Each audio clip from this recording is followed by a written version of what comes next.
Mike Wysocki, Careers by the People.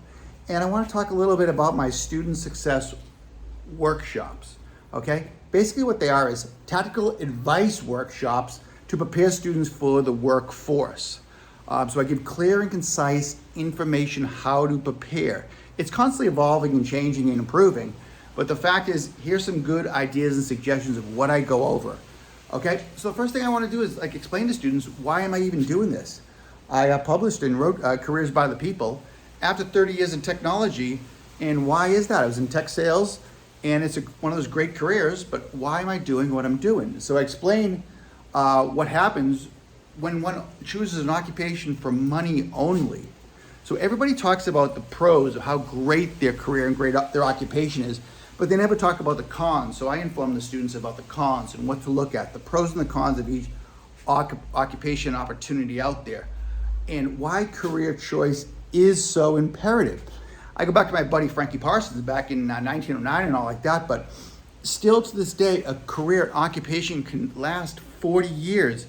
Graduate school around 22, come out of the military at 22, or even high school at like 18 or something like that. Your career is going to extend 40 plus years in most cases. So it's best that you can find something that carries your interest, okay? It doesn't have to be one job within that industry, but it could be an industry that you can network and bounce around. So just be aware about that.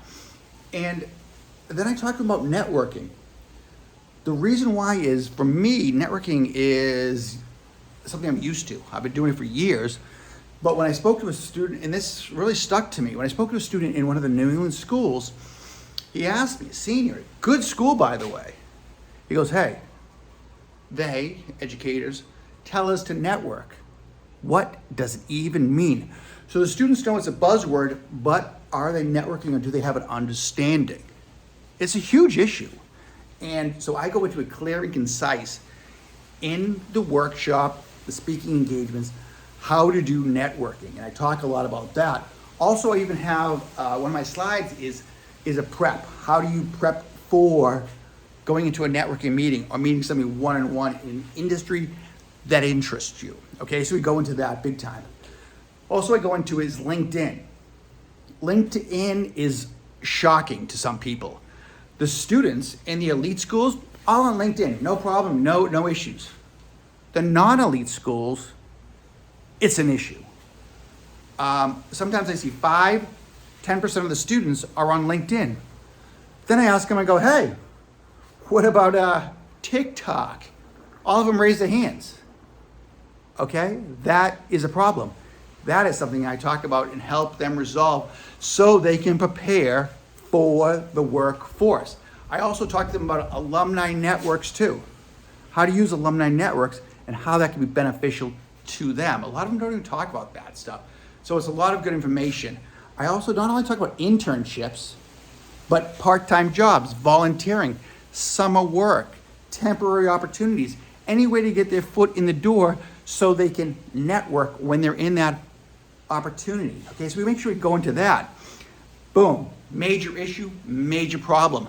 Industry's complaining about soft professional skills, or they call them power skills, from the students. Okay, so industry wants that, and the students aren't learning it. So I go clearly into it, explain the power skills, soft skills, professional skills, and what the students need to do and how to achieve them. Clear and concise information. Extremely easy if somebody's been in industry for 30 or 40 years, but when you're 18, 19, or 20, are you familiar with the power skills and how to use them, how to prepare them, and how to explain that you understand how to get them done? Another one too is shadowing. I ask the students, have you shadowed somebody in the occupation that you want to get into? You know what those percentages are? Low, okay? In my next book, Careers by the People, the second version, the sequel, we go into shadowing, we talk a lot about it. I talk to the students about it as well. So there's no real statistics out there other than when my book comes out. But the fact about it is students have to start shadowing in occupations they are planning to get into. If they're not shadowing, how are they going to know the day in the life of being an X, Y, or Z? Okay? Where do they find opportunities? Where do they find industry people? Very simplistically, conventions, trade shows, as well as associations. They need to understand how to go to trade shows. What are the percentage of students that are going to trade shows in the industries that interest them? And that's something else I talk about and go into. Also associations. If you want to be said career, said occupation, industries about those occupations, gold mines. Those are the people that love what they do and are connected. Best learn how to get involved with them. And I ask students about them. They have no idea. Of course, because they're not getting taught. Who are they getting taught by? Who's telling them this information? Okay? I tell them to follow up. Following up is a big issue these days. Industry is complaining about it sideways. They don't even get professional follow-ups. And I explain to students a simple email can follow up, can change you from the competition. The competitor could be amazing, but if they don't follow up, and you do, and you're amazing minus a point or two, now you get a point or two ahead. It's always competition. That's the way the world works. Career exploration classes. Some schools don't even offer career exploration classes. I just don't get it. Shocking. They might have a career fair once a semester for 2 hours. But I always tell them, I go, there's a lot of schools out there that are offering, you can do them online or whatever, but take as many as you can, or take at least a few. We don't see that enough, so that's a big issue. Reading books and articles about industries you're interested in. For the students I'm talking to in my next book, high percentage of them are reading books and articles about industries that interest them, whereas some are not. They're gonna come out of college with a nice degree, but they have no clue of what they're walking themselves into. It's shocking. And another trick I was telling them, I go, reach out to the author. I always do. I read a book, I like it. I sometimes do book review, as you guys have seen. But on the flip side, though, reach out to the author and see what the response. And some of it sounds amazing. I reach out to some people, and it's like, wow, connect with some big players, which is really cool.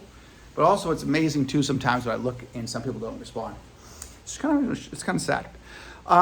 Career centers. I always inform the students, go to your career center. I don't care if you haven't or if you have views, opinions, go and check them out. Meet with the people, see what they have to say. Studies out there say anywhere from 24 to 75% of students go to career centers. There's an article in Insider Higher Ed that talked about what students want in a career center. They notice all the statistics, all the points, everything, but no resolution. Drove me crazy. So what do you think I did? On my blog, on my website, I wrote, the article. I redone. I made the points, what the students wanted, and resolution. Okay, like one was resume, one was career exploration, networking, all of that stuff, and explained it clearly and concisely to it, using statistics, information, all of that. So the students actually had a clear and concise resolution to the problems and issues that Insider Education said they were having, which kind of shocked me in a sense. Also, I informed them what to do is join as many school clubs that interest them as possible. Because the fact is, that's a great way to network, learn things, such as, maybe you can get involved with public speaking, show some leadership, become like the vice president of that club, variety of reasons and ways and all like that. Another one too is if they want to save some time and issues, I always tell them about my YouTube channel, hundreds of videos on career readiness, on subjects that interest me, as well as parts of my book that could be useful for the students. I could just go to my channel and just look it up. Like networking is one. I got a lot of videos on networking because networking is super imperative. Per Perez and Bollinger, in their book, The 20-Minute Networking Meeting, they clearly state that 70% of opportunities are found via networking, meaning somebody that you know. So your chance of finding an opportunity out there and or gig is smaller just applying online. If you know somebody, the chances are a lot higher. So we always go with statistics and angles and ways to get opportunity.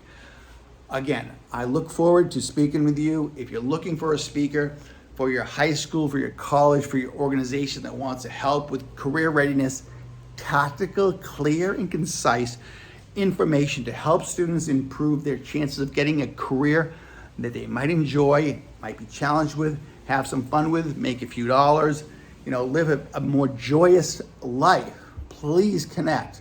Always willing to talk to anybody, any opportunity out there. So again, Mike Wysocki, Careers by the People. Thank you for listening and have an amazing day.